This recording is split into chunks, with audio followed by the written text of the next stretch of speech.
Bonjour tout le monde et bienvenue à la deuxième capsule de l'Association forestière des Deux-Rives pour le mois de l'arbre et des forêts.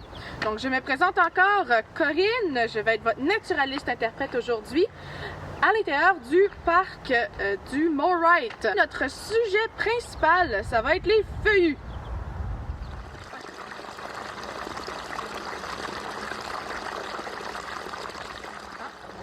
Avant de commencer à parler des feuillus, j'aimerais vous présenter un tout petit peu le parc du Mont-Wright.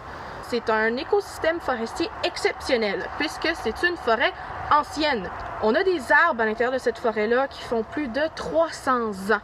Et c'est pour ça que c'est un parc si agréable à aller visiter. On a vraiment des arbres de toutes sortes de grandeurs, des petits, des grands et de plusieurs espèces différentes.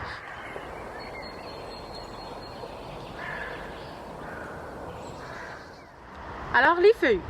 Les feuillus, ce sont évidemment les arbres avec des feuilles. C'est aussi les arbres qui sont reconnus pour avoir un bois dur, contrairement aux conifères qui ont un bois mou. On veut identifier aujourd'hui des feuillus. Mais c'est un petit peu difficile, puisqu'on n'a pas de feuilles à ce temps-ci de l'année pour pouvoir les identifier. Donc, il y a d'autres façons d'identifier vos arbres, même si ça peut être plus complexe dans certains cas. L'arbre que j'ai ici, c'est un arbre qui est assez facile à identifier malgré le fait qu'on n'a pas accès aux feuilles. C'est un bouleau qu'on a juste ici. Donc on a deux grandes sortes de bouleaux qu'on connaît tous relativement bien. On a le fameux bouleau blanc et on a le fameux bouleau jaune. C'est ce qu'on a actuellement. Donc le bouleau jaune, c'est l'arbre emblématique du Québec. Il est facile à identifier. Pourquoi? À cause de son écorce. Elle a tendance à friser. Quand on était jeune, on avait tendance à vouloir tout le temps arracher tous ces petits morceaux d'écorce-là qui retroussent. Est-ce que vous devriez le faire? Non, évidemment, vous ne devriez pas le faire. Parce que lorsqu'on enlève l'écorce de l'arbre, souvent il va y avoir une partie saine de l'arbre qui va partir avec elle. C'est un petit peu similaire à si j'allais vous arracher des morceaux de peau. OK? C'est pas agréable. Ça fait des plaies ouvertes. Et quand on vous crée une plaie ouverte, il va y avoir des maladies qui vont être capables de rentrer à l'intérieur. Une autre caractéristique du bouleau jaune, ça va être sa couleur, d'où son nom. Il va avoir une couleur plutôt dorée. On l'utilise dans plusieurs objets. Par exemple, cet objet juste ici. Donc, qu'est-ce que ça pourrait bien être? Je vous donne un indice. À Montréal, la majorité des gens l'utilisent, mais sans le savoir. 2 petites secondes. En fait, ce qu'on a ici, c'est un sabot de frein du métro de Montréal. Donc, les freins du métro de Montréal sont en bois, plus précisément en bouleau jaune. Donc, le bouleau jaune, ça fait partie quand même des bois qui sont assez durs, juste en dessous de l'érable. Et pourquoi est-ce qu'on utilise le bois plutôt que d'aller utiliser de l'acier, par exemple? Bien, il y a différentes explications.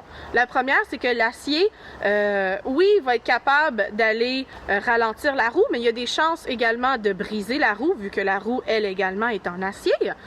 Et en plus de ça, l'acier va avoir tendance à durer moins longtemps. Donc, il va avoir une durée de vie moins longue que si on allait utiliser mon frein en bois qui est juste ici.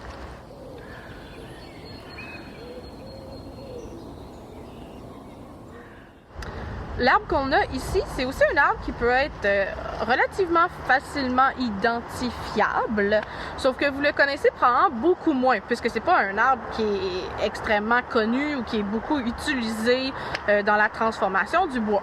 Ce qu'on a actuellement, c'est un hêtre à grandes feuilles. Donc, l'hêtre à grandes feuilles, pourquoi je dis qu'il est quand même facile à identifier, c'est à cause de son écorce. Donc, souvent, on peut comparer l'écorce à la peau d'éléphant. Si j'avais accès aux bourgeons de mon arbre, je serais également capable de l'identifier, selon la forme des bourgeons, s'ils sont alternes ou opposés sur la branche, etc. Mais là, malheureusement, on est entouré d'arbres qui sont tous quand même assez vieux ou très grands, et donc nécessairement je n'ai pas accès aux bourgeons. Alors, les bourgeons sont tout en haut et je ne peux pas les voir. Donc c'est pour ça qu'en ce moment on va surtout utiliser l'écorce pour s'aider, ou alors on peut regarder par terre au sol c'est quoi les feuilles qu'on voit pour nous aider à déterminer quelle sorte d'arbre on est en présence en ce moment dans les alentours. Donc, l'être à grandes feuilles, vous pouvez également souvent le reconnaître à cause de sa maladie. C'est un arbre qui va avoir des petits trous, boursouflures. On va même pouvoir voir parfois une petite substance laiteuse, blanchâtre sur son écorce.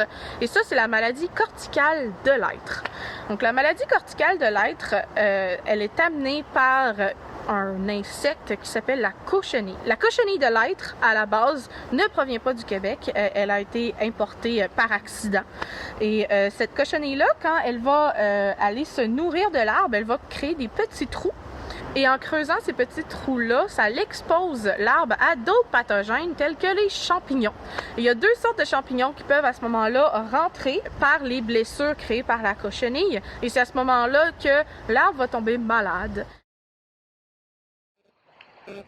Aujourd'hui, pendant ma visite du parc du Mont-Wright, je suis tombée sur des petits cadeaux canins. Alors, je tiens à vous rappeler que vous êtes censé ramasser derrière vous, c'est un parc de conservation, donc que ce soit les déchets ou les excréments de vos chiens. Il y a même des sacs à l'entrée du parc, donc si vous avez oublié les vôtres, vous pouvez en prendre un, il n'y a pas de problème, en autant qu'on garde notre beau parc propre. Sur ce, je vais vous souhaiter une belle journée et on va se voir la semaine prochaine.